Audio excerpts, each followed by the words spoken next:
ये बात है तब की जब मैं कोटा था। तब मेरे पढ़ते ही पढ़ते मन में ख़यालों का एक पहाड़ सा टूट रहा था और मैं समझ नहीं पा रहा था कि क्या हो रहा है। तो फिर मैंने अपने विचारों को शांत करने के लिए ज़्यादा दिमाग लगाया नहीं और निकल गया बाहर घूमने, ये सोच के कि मैं अपने विचारों के जवाब को ढूंढ लूँगा बहुत ही जल्दी। बट ऐसा होना मुश्किल नहीं, नामुमकिन था मेरे लिए तो।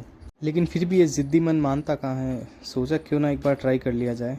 तो बस फिर उसी दौड़ के अंदर निकल चुका था मैं भी। लेकिन आप सबको पता ही है, होना कुछ नहीं था। मूवी देखी और ज़्यादा दिमाग ख़राब हो गया। फिर मैं निकल चुका था अपने घर की साइड और मैंने सोचा कि घर पे जाता हूँ तो थोड़ा और रिलैक्स हो जाऊँगा। बट ऐसा भी नहीं हुआ। लेकिन कुछ ना कुछ तो करना ही था मुझे।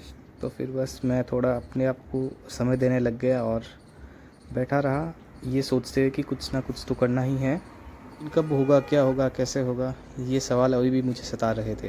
लेकिन जब मैं इन पक्षियों के साथ समय बिता रहा था तो मुझे एक बात समझ में आई कि मुझे तो इनके जैसे रहना है। एक आज़ाद परिंदा जो किसी के दबाव में नहीं रहे रुका हुआ, जो एक जगह अटका नहीं रहे, जो अपने आप को, दुनिया को एक्सप्लोर करे, बाहर निकले और बहुत कुछ सीखे।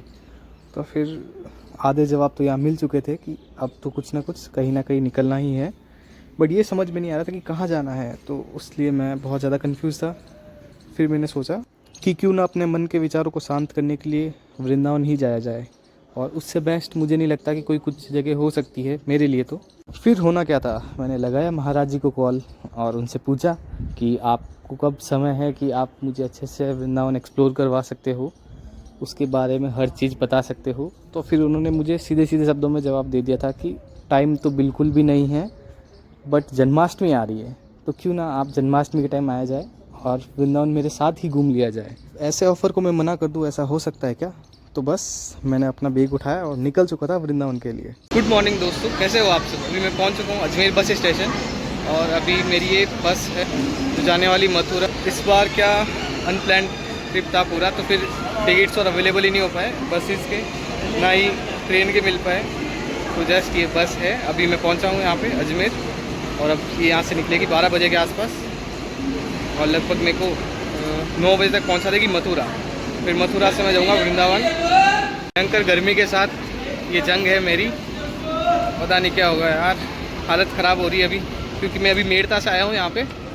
2 घंटे पहले बस से ट्रैवल किया, अब वापस से बस में जा रहा हूँ। और ये बसेस की कंडीशन, अभी तक बस पूरी खाली पड़ी क्योंकि मैं थोड़ा जल्दी पहुँच गया था और अब बस के अंदर हालत ख़राब होने वाली, कमर टूट जाएगी मेरी। लगभग 9 घंटे इस बस में बैठा रहना पड़ेगा। अभी 2 घंटे और मैं आया चला के वहाँ से। तो बहुत ज़्यादा इस बार का ट्रिप एडवेंचर वाला होने वाला है। देखते हैं क्या होता है। तब तक के लिए बाय। अभी मैं जयपुर पहुंच चुका हूं और बस के अंदर हालत ख़राब हो गई है। मतलब पीछे से बैक और हिप्स दोनों टूट चुके हैं। बहुत ज़्यादा दिक्कत हो रही है और इतनी ज़्यादा गर्मी कितनी ज़्यादा हो रही है।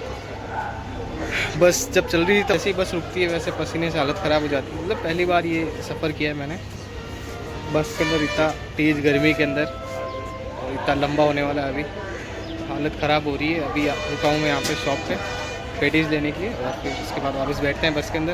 अभी 3:30 बजे के आसपास वो वापस निकलेगी। तो ये हमारी पैटीज और अभी इसको खाते हैं, फिर वापस बैठते हैं बस के अंदर। पैटीज़ और लस्सी के साथ मैं हो चुका हूँ वापस तैयार।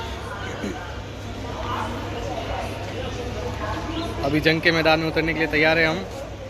तो चलिए फिर वापस से बैठते हैं थोड़ी देर में बस के अंदर।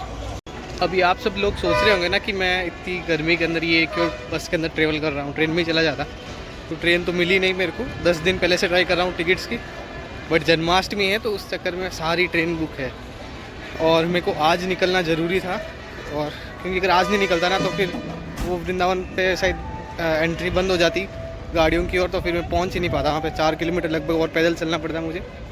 इसी चक्कर के अंदर मेरे को आज निकलना पड़ा और स्लीपर का भी वेट नहीं कर पाया मैंने, तो स्लीपर बस में आता। बट फिर मैंने कहा कि अगर कल पहुँचा देगी तो फिर और दिक्कत रहेगी, तो इसीलिए आज बैठा हूँ मैं। और अभी कुछ अच्छा देखने के लिए, कुछ अच्छा महसूस करने के लिए कुछ परिश्रम करना ही पड़ता है, तो उस चक्कर में अब देख लो भटक रहा हूँ यहाँ पे।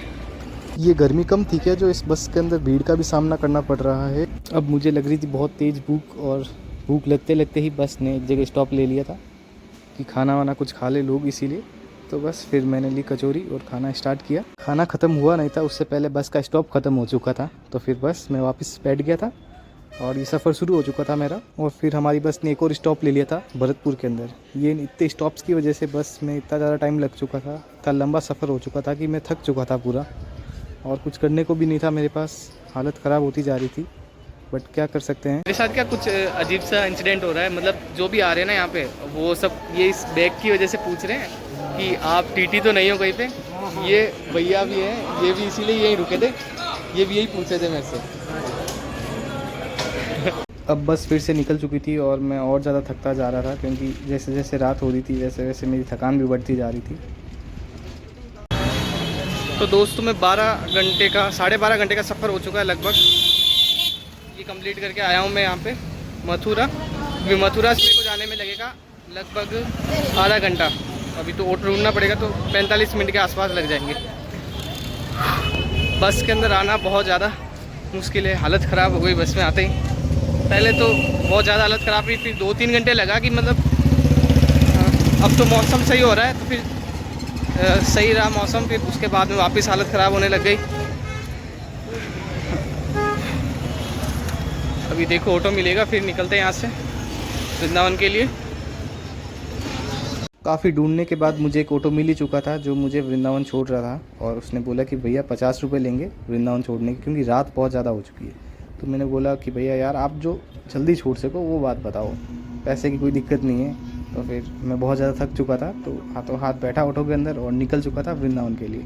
और जैसे ही करके मैं वृंदावन पहुँचने लगा और मेरी खुशी बढ़ती गई। फाइनली मैं वृंदावन पहुँच चुका हूँ, और अब मेरे बिल्कुल शूट करने की कंडीशन नहीं है, क्योंकि मैं बहुत ज़्यादा थक चुका हूँ।